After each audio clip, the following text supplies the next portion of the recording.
I am really pleased to announce our next speaker, Dr. Ray McNeish. Dr. McNeish is an assistant professor at California State University, Bakersfield, where her research focuses on the connections between the terrestrial and aquatic environments and how anthropogenic activities and pollutants and terrestrial management practices impact freshwater ecosystems. Her current research projects are exploring the ecological and biological connections associated with anthropogenic litter and microplastics in the environment, while working towards establishing standardized microplastic methodologies. Dr. McNeish's goals are to contribute to the broader understanding of freshwater ecosystems, engaging students in research, and communicating results to broader communities while conducting science that serves these communities. Please join me in welcoming Dr. Ray McNeish. Okay. Hello, everyone. Thank you for attending the talk this afternoon, and thank you for the organizers inviting me, especially Sarah. Sarah and I used to be office buddies. And so with that in mind, when Sarah invited me to be a guest speaker, she asked me to incorporate how I highlight undergraduate research in my lab. And so because over the years, I've had over 140 students throughout my research journey. And so really my talk, while talking about anthropogenic litter and microplastics, is really a teaser trailer, if you will, of different projects led by students in my lab over time. So when I first talk about freshwater pollution with my students, I like to start with a picture of planet Earth. And I always ask them, what do you notice besides it's really pretty? And of course they say there's a lot of blue, and they feel really good that there's so much water on our planet. And then I show them this figure, which is if we were to capture all the water on the planet and relative size comparison of a sphere, it becomes visually obvious there's not that much water on the planet. Of the water on the planet, less than 4% of that is freshwater, and the really smallest of the blue dots, less than 1/3%, all of that freshwater is in the form of rivers and lakes. And that's the form of freshwater wildlife and human society needs, and that is readily available to support. Considering the scarcity of freshwater on the planet, there have been a myriad of impacts, linked with nutrient pollution, resulting in public health concerns, like with drinking water, resulting in methemoglobinemia, harmful algal blooms, a different variety of pollutants for coming from point and non-point sources, and especially here on the left, water diversions. And so I'm from the southwest of the United States. It's quite arid, and a lot of our rivers, especially in inland of California, have severe water diversions. And so biological connectivity within our rivers is substantially disrupted. So while I study lots of different facets of terrestrial-aquatic connections, today I'm going to focus on the anthropogenic litter and microplastics. And so just to kind of put us all on the same page, anthropogenic litter is man-made trash. It's our fancy science way of saying that. And according to the state of California, the definition for the size class is for macroplastics and mesoplastics is greater than or less than 2.5 centimeters. Most of the litter that we find in the environment is plastic and material type, but other materials like glass, processed wood, and paper are common as well. Another classification are microplastics. And so California is the first state in the United States to have a legal definition for microplastics, which aligns generally with what we do in science and also aligns with definition in Europe. And so generally speaking, that definition is particles that are plastic less than 5 millimeters in size, but greater than 1 nanometer, because of less than that, we have nanoparticles. And so the microplastics come in a lot of different morphologies, fiber. So all of us are probably wearing polyester today. Plastic is literally the fabric of our lives. And so we shed plastics, the plastic industry produces microplastics. And of course you have fragmentation of larger plastic items into smaller pieces in the environment. And so litter and microplastics are ubiquitous. We find them in marine, freshwater, terrestrial, and atmospheric conditions. And if we just scale back up to the planet, this is a photo from NASA of the satellites around our planet. And there's like what I've heard, space junk. So technically there's anthropogenic litter around our planet as well. We care about litter and microplastics because of consequences linked with wildlife and, of course, human food web. So we know plastics get ingested and are part of the wildlife and human food web. And there's concerns linked with contaminants as well, such as persistent organic pollutants. This is a litter-based map, so you can go to litter-based, website. But this is outdated. It's in 2016 when I first started working on plastic pollution as a postdoc at Loyola University in Chicago.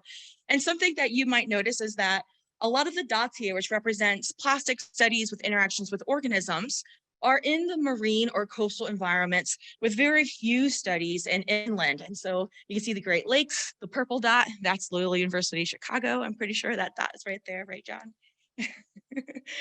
Fast forward to within the past year, if you update the map, there's a lot more studies, but again, most of them are still in the marine and coastal areas, and there have been more inland studies, but this is a big knowledge gap related to inland studies.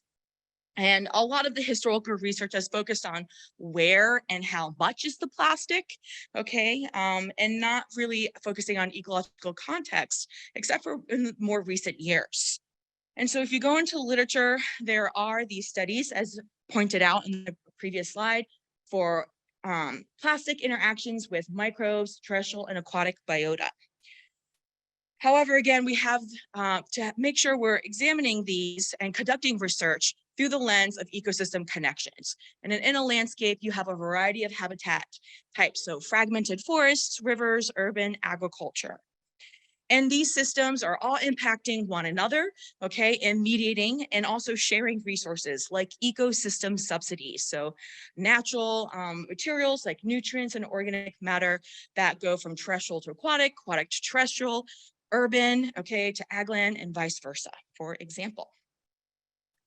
And ecology has a deep history in terms of developing strategies to study these ecosystem connections.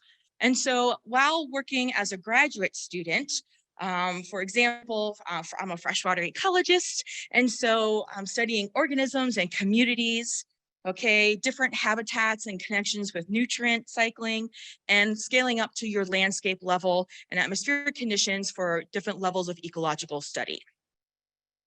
And so this is actually the figure that represents the culminating experience of 7 years of graduate work, both master's and PhD.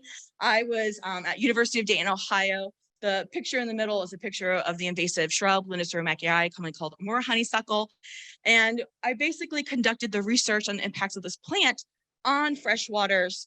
So that's the figure, the photos on the right, but then you have this terrestrial aquatic connection as well. And so because this is also have to include undergraduate students, as during this time, I had over 80 undergraduate students while I was a graduate student help out on my research to create this culminating figure. And they are all led by teams. So I like to have point person students, and they each have their team that work together to the success of different facets of the research. And so this mentoring experience I had as an undergraduate student, I have been able to carry that through my postdoc and then in my time as a pre-tenure faculty. So again, 80 people to create this figure right here. And so I bring up my non-plastic work because being able to develop a figure like this, predictive framework, helps answers ecological questions while providing guidance for management, And so returning back to this, we have this understanding of ecosystem connections and how to study these connections. And so it's a really good strategy to take what we already know and reuse it, linked with pollutants such as anthropogenic litter and microplastics. So this is another litter-based map, zooming in on the west side of the country, So California, unsurprisingly, the plastic research is predominantly, of course, occurred in the coastal area. In the middle, the San Joaquin Valley, that's where I'm located. And so when I first arrived back in 2018 for my faculty position, it was the first freshwater ecologist ever my university had, which is at California State University, Bakersfield. The San Joaquin Valley has a very arid climate, and our university is a minority serving institution, specifically a Hispanic serving institution, where 60% of our student body is part of the Hispanic community. And for reference, I think only about 18% is Caucasian.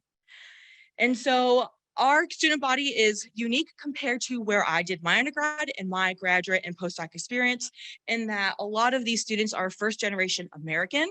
Their English is their second language. They're the first ones in their family to go to college, and they come from a socioeconomic challenge. And this area is also known to be an environmental justice of concern because oh, right. That's that next slide. But it's environmental justice of concern because of the particulate air pollution. So where I live is continually ranked as like the #1 for the worst air quality for particulates in the country. And so when I arrived and started learning about these facets of our community, I think it's really important that the science we conduct serves our community and what our community is interested in. And so the students told me that they're really interested in the air quality and pollution. And so even before the pandemic, we all had masks, okay, especially during fire season, to help deal with the air particulate pollution. And so a student that joined my lab very early on is Caitlin Macaranis. She has since graduated and is now a graduate student, I believe, at Western Washington University. She was really interested in the air quality and microplastics. And so we developed a study to understand how does atmospheric conditions impact microplastic across the landscape.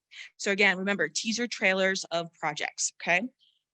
And so we are fortunate to have a field research station right on campus that students can easily be engaged in with different habitats in open grassland and forest area. And Caitlin predicted that during rain events, there would be pulses of microplastics that are deposited to the surface under these leaf canopies compared to open canopy grassland habitats. So we literally just mimicked exactly what I did as a PhD student studying honeysuckle and through-fall nutrient deposition and a low-cost budget. PVC pipe, big plastic bottle, big plastic funnel, metal mesh inside, okay? It's pretty simple. Passive collection. We collected the rainwater, fractionated particles by size class in the lab, filtered, we digested to break up any organic material, and then filtered to try and make it easier to see the particles. And so this started right before the pandemic happened. We have a backlog of samples and Caitlin's graduated successfully so. And so we're just preliminary data here, but regardless if we're talking about all anthropogenic microparticles or the microplastics or the natural-based anthropogenic particles, for example, like a cotton fiber, consistently, though it's a bit noisy, the initial data set suggests that there are an increase in both concentration and deposition of microplastics during rain events, and specifically under where we have these leafy canopies. We also, in the bottom right here, her fibers were the dominant microparticle type, predominantly plastic ones.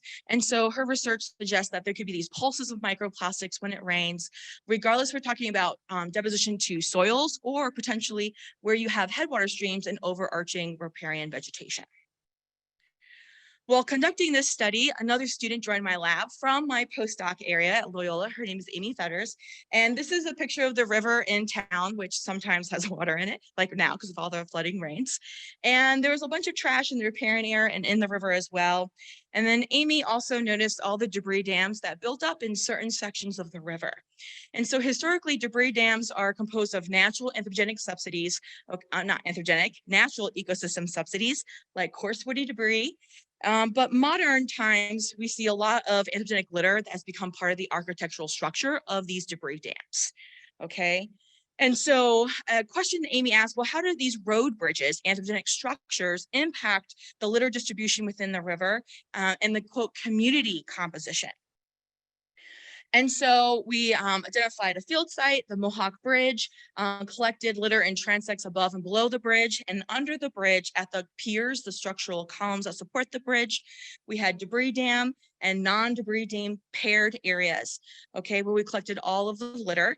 Everything was brought back to the lab except for a shopping cart because, well, it was heavy and it doesn't fit in my little blue Toyota car, okay?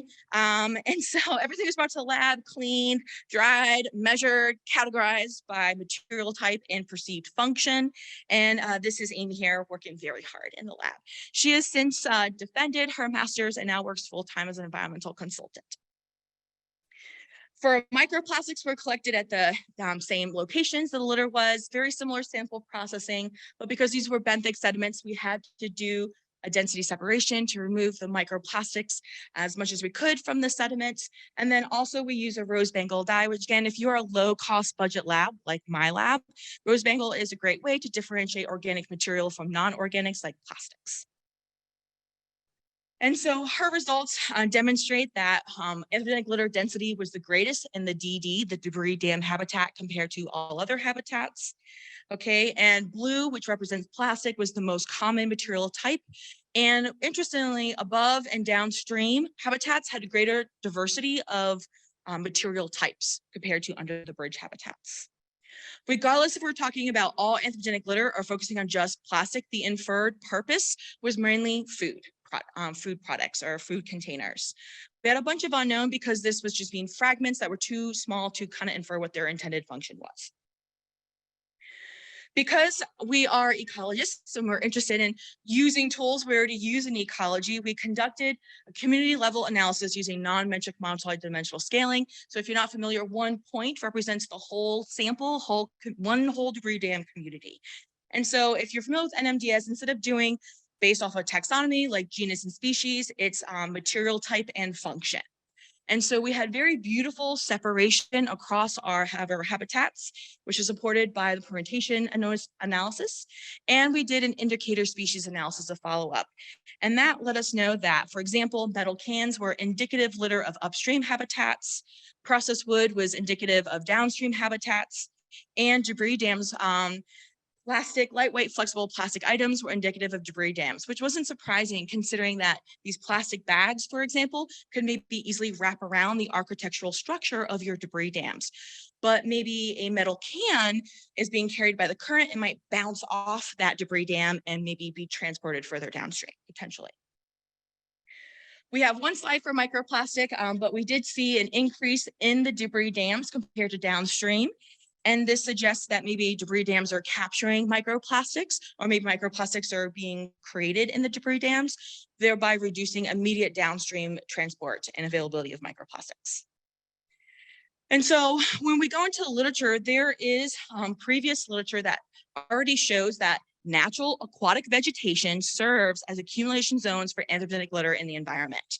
And very interestingly, anthropogenic structures like trash racks, dams, and bridges are essentially behaving very similar to these natural aquatic vegetations and these litter hotspots, if you will. And they also increase habitat complexity as well. So while conducting this research, we are planning to expand it to different spatial patterns across different rivers and different seasonal patterns, so we can answer really interesting ecological questions while helping to solve some problems, okay? So for example, locally, we have an organization group called Bring Back the Kern. They do a lot of riparian and litter cleanups, and I can tell them like, hey, if you get the most reward for your effort, focus on aquatic vegetation patches and anthropogenic litter, anthropogenic structures, because that's where you're gonna have a huge accumulation of litter within the river system. While conducting this research and cleaning all of those particles, those litter in the lab, Amy noticed caddisflies that had colonized a couple of the litter bags. Up on the right, that's actually a Funyuns bag there. And so we were like, and she was just curious, well, how does the litter impacting invertebrate communities? And what about other ecosystem processes? Because invertebrates will use leaf litter, for example, as habitat and maybe a food resource. And so we did a traditional litter bag experiment, okay? Just like you would do with leaf litter in a terrestrial and aquatic environment. It's just we had our tree leaves and plastic leaves with low density polyethylene, same type of plastic you'll get from a bag in a grocery store, some parts of the country, okay? We anchored them in both the terrestrial grassland habitat where we did the deposition before and an ephemeral stormwater pond. Ephemeral because we live in an arid climate, and so all of our ponds are essentially ephemeral. And so while the study went on for 12 months, this is a picture at 8 months on the bottom right. That's the terrestrial plastic degradation right there. Much more visually degraded compared to the other litter types. This is our regression for the calculating degradation rates. I know it's a bit busy, but if you just follow along with me, focusing on the blue lines, those are the pond treatments for plastic, mixed plastic and leaf, and just leaf only. And so the leaves in the pond degraded 167 times faster compared to the plastic, which actually almost had a zero slope. Okay. And this aligned with our original predictions. Focusing on the grassland leaf packs, they all had similar degradation rates. They were not different from one another, which did not align with our predictions. We thought significantly faster degradation would happen with the plastic litter bags compared to all other treatments. But what is interesting is we compare plastic degradation between the aquatic and terrestrial habitat. The terrestrial plastic litter bags did degrade 115 times faster. Now, a suite of invertebrates colonized both the terrestrial and aquatic litter bags, regardless of treatment type. And in these litter bags, in the terrestrial, the aphids were the dominant colonizers, and in the pond, the ephidrids, the shoreline flies, were the dominant colonizers in that system. And then focusing on functional feeding groups, we just collapsed for simplicity state for herbivore, predator, and detritivore. The detritivore, which was predominantly the shore flies, the ephidrids, were the dominant in the pond leaf packs. But in the terrestrial, we had a combination of both herbivore and predator. So a little food web potential interaction happening there.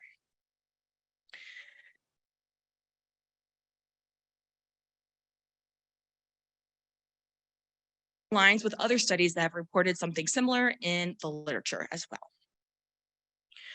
And so we are just still scratching the surface of the invertebrate data. So even though Amy has graduated, she actually is still coming into the lab to process her samples. And I'm very thankful for that. So hopefully we'll have more invertebrate data in the future. And so over the time, there have been about 40 undergraduate and high school students who have helped out on these projects, working in little teams, very similar to my graduate work. So I just want to acknowledge them all there. And so the studies I've shared with you thus far kind of focused on community level, habitat, maybe some terrestrial aquatic connection there. But what about if we scale up, okay, to the landscape scale for a level of ecological study? And so this is actually the beginning of my plastic journey. I kind of just showed it to you in reverse, actually. Okay, and so in 2016, I was taken on by my co-advisors for my postdoc, my co-mentors, Dr. Tim Holine and Dr. John Kelly at Loyola University in Chicago. And this work on Teaser Trailer was funded by the Illinois Indiana Sea Grant. So thank you very much. Okay. To study microplastics in the mouths of the major river tributaries around Lake Michigan. And so my first summer was very exciting. Some students got into that little blue Toyota Corolla that I have, and we drove all the way around Lake Michigan multiple times. We went out and sampled and camping trips and whatnot for different habitats and also for organisms in connection to microplastics. And so I'm not going to spend a lot of time on this data set, but overall, as there's an increase in agriculture, there seems to be an increase in microplastics. And as there's an increase in trophic levels, so more predator-oriented fish, we saw greater microplastics compared to fish at lower trophic levels. We Also did follow-up studies focusing not just on the mouths of major rivers, but on some of the tributary headwaters as well. And we see kind of like some mixed analyses there.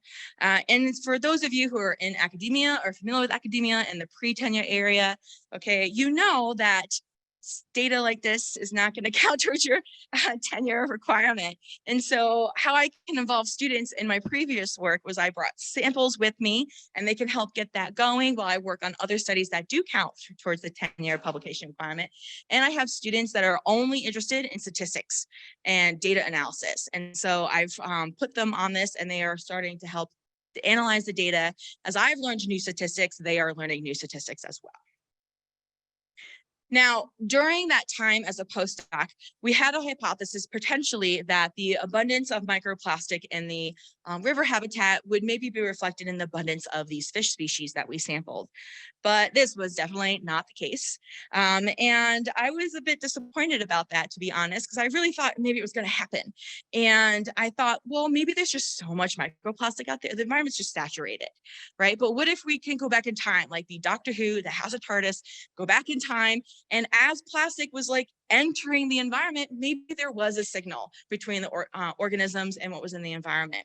And so I had this conversation with one of my mentors, Tim, and he was like, oh yeah, you're totally right. Cool if we do that. And then he was just like, historical museum samples. And this was a brilliant idea. Okay, of course, they don't have water samples from like 100 years ago, but they got fish record. Okay, and so we partnered with the Field Museum in Chicago for 100 years worth of fish data. Okay, and took on an undergraduate student that eventually became a master's student that eventually became the lead on this project. Essentially, we detected microplastic in these fish species right around when World War II entered, which is also aligns perfectly with the boom of the plastic industry. And so when the war ended, the plastic industry really needed to come up with a new marketplace for plastics. And they came up with this concept of throwaway living, which I argue that we still live by today. And so all of that work at Loyola was supported by 26 undergraduate students and the involvement and volunteer effort of 2 graduate students as well. So I appreciate all of them as well. And so again, it's really important to focus on research that serves your community. And so when I ask my students, what is it about where we live that you really care about, you're interested in? It's California waters. Freshwater is a very rare and precious resource in the Southwest. Okay, we're really interested in historical and other geographic patterns. Wastewater is kind of treated a little bit differently out there. And then on campus, we are the only campus university in the United States as an endangered canid species. The cute little fox right there in the center, the San Joaquin Valley kit fox. Our campus is actually a source for the population in the surrounding area. And so again, I'm interested in terrestrial-aquatic connections, and our students really care a lot about the wildlife on campus, including birds and other rodents as well. So we have been collecting scat samples, and we are finding plastics, which is kind of sad. So again, conduct science that serves our community. And I meant for this to pop up after we looked at this part here, but essentially it's a little predictive framework I developed where if you start from the bottom left, okay, alterations in the environment and conditions, okay, change the physical substrate that's available. And this could shift biotic communities and resources and these ecosystem subsidies, whether they're natural ecosystem subsidies or anthropogenic subsidies. That can then, it's kind of hard to see, but be connected to our biota. And so understanding these connections help to really foster and promote functional well-being of our ecosystems, which is really needed to support a thriving human society. Okay, so conduct science that serves our communities while serving one eco mystery at a time. And so with that, I'd like to again acknowledge the over 140 undergraduate students who have helped out in all of this research. My mentors from undergrad, summer intern, and postdoc and graduate work, which I all collaborate with still today, from undergrad to now, all in plastic pollution actually now. And funding sources and all the collaborators that said yes to all of my ideas. I really appreciate that. So I'm not very active on Twitter, it's spot and hit, but it's right there. But if you really want a response, there's my personal Gmail right there. So if there's time, I can maybe take any questions. Thank you.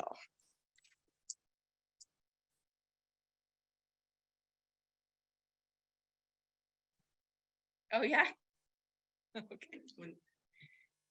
Questions, or if there's anybody online that has questions, please feel free to pose it through Huva and we'll take a look. It was a lot of information, I know. One way over there. Run, Lee.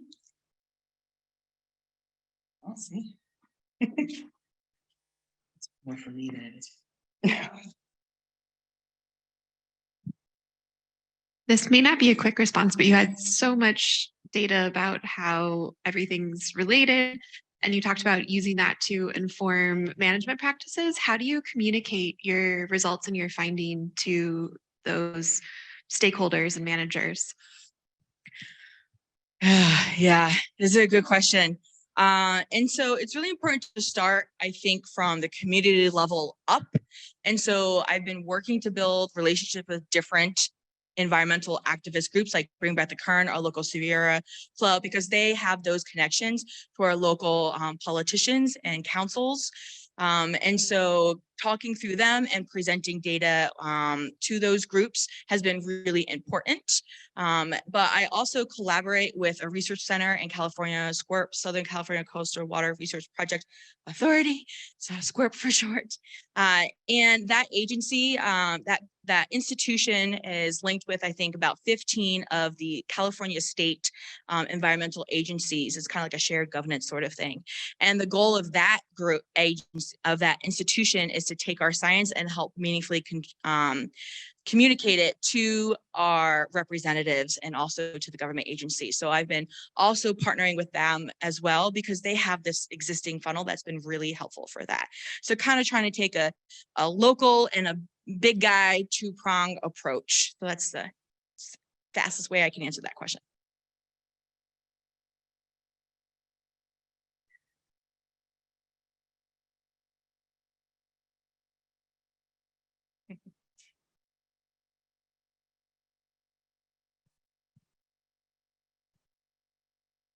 Quick question, what polymers were found in the 1940s fish?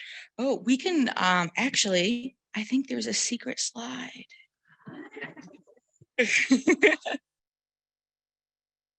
Maybe if I didn't delete it.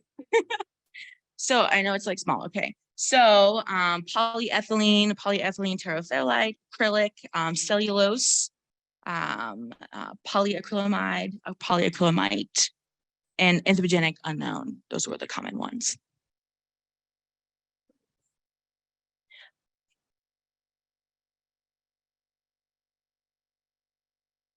Yeah, from 1950s, it's unknown, anthropogenic unknown, for that very first bar. Yep. Great, thank you.